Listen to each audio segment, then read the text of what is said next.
What if I told you that the simple act of lighting a match or turning on a light connects you to a bloody, ancient rebellion against the gods? It all started with one titan who saw humanity shivering in the dark and decided to commit the greatest heist in history. He didn't steal gold or jewels. He stole fire from the heavens.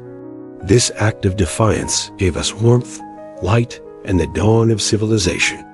But it also came with a terrible price, an eternal punishment designed by the king of the gods himself. The story of Prometheus isn't just a myth. It's the story of why we, as humans, strive, create, and suffer.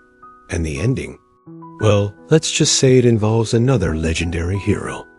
In the dawn of time, when gods walked the earth and humanity was just a fledgling race, we lived in a world of cold and darkness.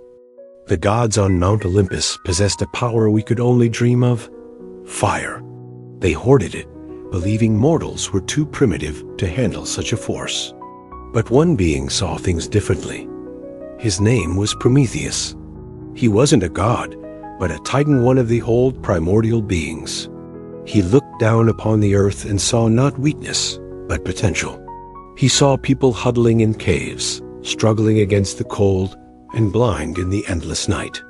He heard the gods mock them, calling them creatures of dust. But Prometheus believed in us. He once said, "They stumble like children, yet they dream like gods." He decided that if the gods wouldn't share their fire, he would take it. Under the cloak of a starless night, Prometheus ascended the treacherous slopes of Mount Olympus. He snuck into the divine workshop of Hephaestus, the smith god, where the very fires of creation burned. There, he captured a single glowing ember, a spark of divine knowledge and power, and carried it down to the mortal world. As he released it, he whispered, "Let there be fire, and let men rise." For the first time, humanity had light. We had warmth. We had a tool to forge our own destiny.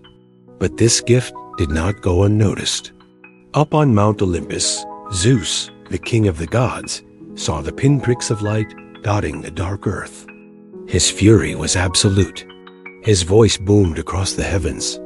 "Who dares defy my command? Who steals from the gods to gift these creatures of dust?" When he learned it was Prometheus, his rage knew no bounds.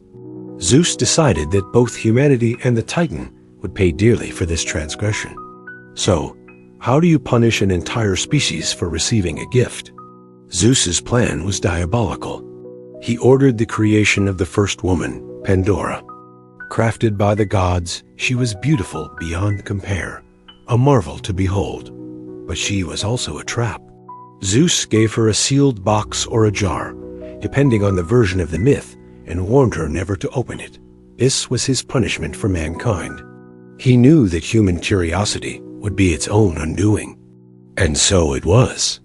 Pandora, sent to live among mortals, eventually opened the box, unleashing all the evils of the world: sickness, despair, conflict, and pain.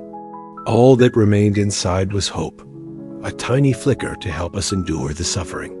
But Zeus's vengeance was far from complete. For Prometheus, the architect of this defiance, he reserved a special kind of torment, one designed to last for eternity.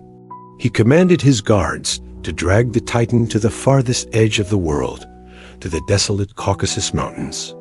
There, they chained him to a jagged cliff face, his arms spread wide, exposed to the brutal elements. The wind howled around him, the storms lashed at him, but Prometheus remained unbroken. Even in agony, he shouted, "I gave them hope. I gave them fire. No chain forged by gods will silence me." Zeus's punishment, however, was more than just chains and isolation. It was a daily cycle of unimaginable horror. Every single morning, a monstrous eagle, an envoy of Zeus, would descend from the sky. It would land on Prometheus and proceed to tear at his flesh, devouring his liver. The pain was excruciating, a fresh agony with every sunrise.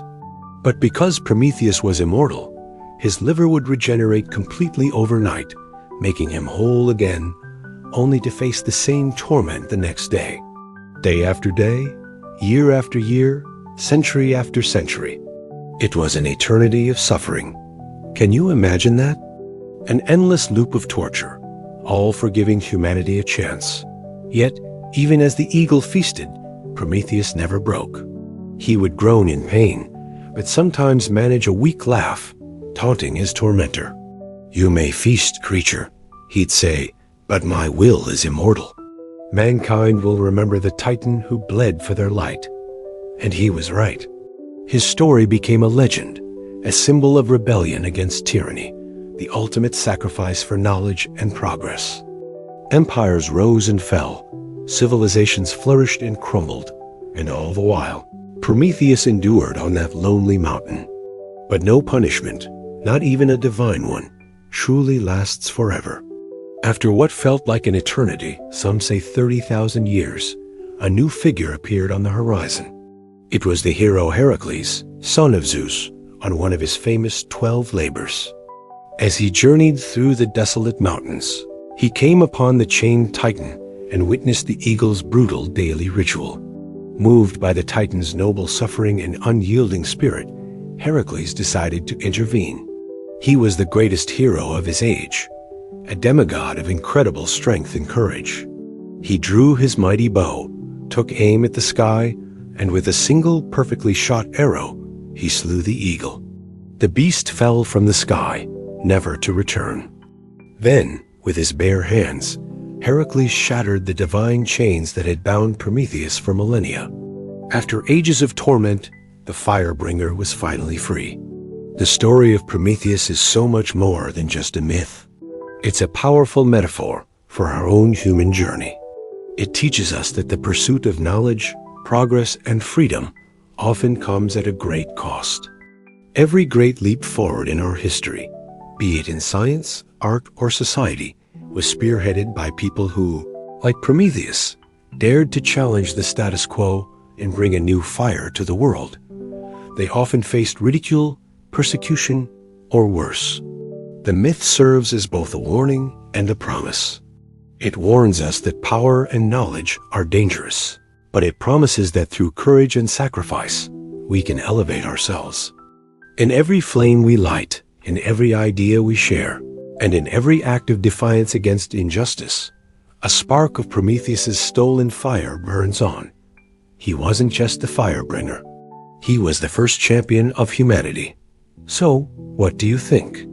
Was Prometheus a reckless rebel who brought suffering upon us all? Or a noble hero who paid the ultimate price for our enlightenment?